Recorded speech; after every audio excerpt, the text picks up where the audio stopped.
Okay, I just want to go over this and show you how incredibly rare that we found this. Okay, so this is the coin in question. All right, so I want to show you this piece of news. On September 3rd, I saw that they had a $130 million token theft, quote unquote, right? So I immediately went to this chart here on September 3rd, okay? Now look, this was a whole month ago, all right? Almost a whole month ago. I didn't set any alerts. I had completely forgot about this. Fast forward to today, Helping Hand said, how do you know when the bottom is 100%? And I said, like what? Explain more. And he said, like GALA. So I pulled up GALA. I pulled up the historical chart first. I pulled up this chart first. And so on CoinX, which is historical, and I was like, I don't know. And I just so happened to pull this up and saw that I pulled this Fibonacci expansion and literally used the September 3rd pivot. Okay, I used that pivot, as you can see. Let me move this out the way. September 3rd.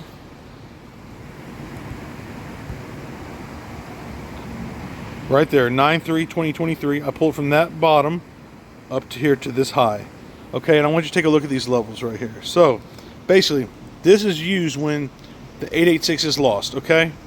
So, why I used this was because there was no more globally getting, we were already external of this 886, okay?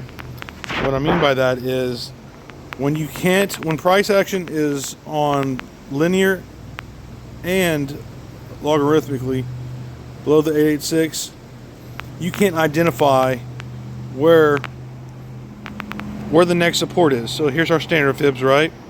So as you can see, price was below this 886. Okay, and you want to check both ways. You want to check it on regular, so you can see your regular's all the way up here.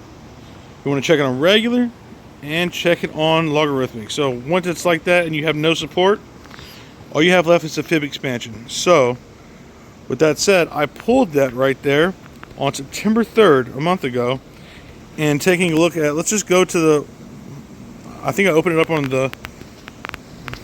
I think it is on, yeah, here we go. So look at the respect to these levels here. Oh, sorry. Let's go on the 6 hour. Might be hard to see, but I'm going to zoom in and show you.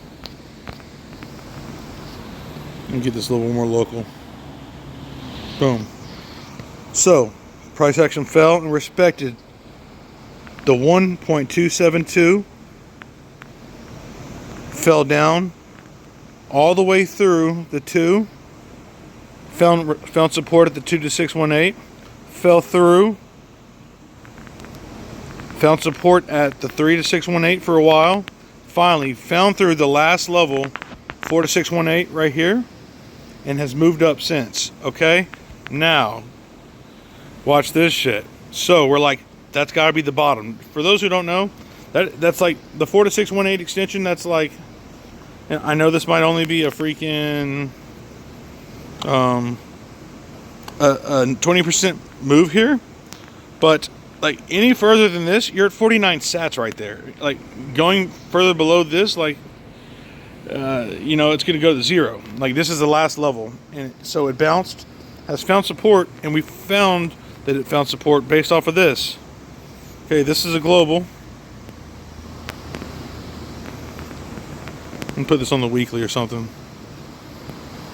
Boom. We pull this anchored volume profile, and you can see, check this huge ass node right here. This will be easy to see like this. Look at this massive chunk right there, okay? So, it's above this point of control at the bottom.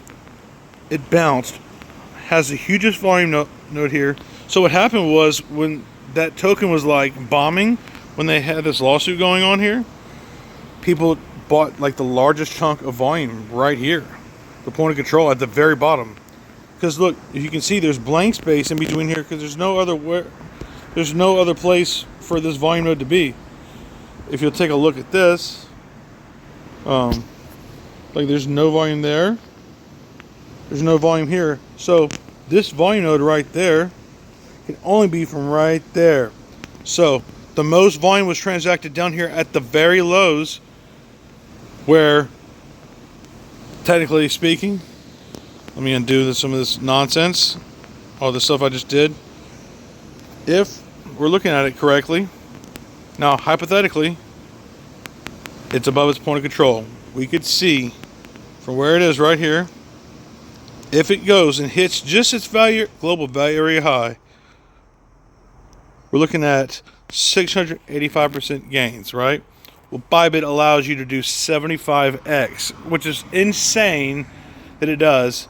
So I was like, dude, 685 on a 75x leverage, we calculated it out to be, my number was 50,400% ROI, which is a 504x. So I put $75 in a cross margin on this. I put $75. Actually, I put 150, and then it was too volatile, and I was like, nah. And so I set it where my liquidation was literally at freaking where it shows nothing. So that's the point of this trade. It could go further below, not financial advice, but we just did this because that $75 could turn into 30,400, which is insane. So yeah, that's what this is about. Pretty crazy. Cheers to you, Helping Hand. Cheers to you. Cheers to me for pulling the fib expansion a month ago, but forgetting to set the alert. But damn, my boy's got my bag, dude. That's what I'm talking about. Super rare catch. Peace.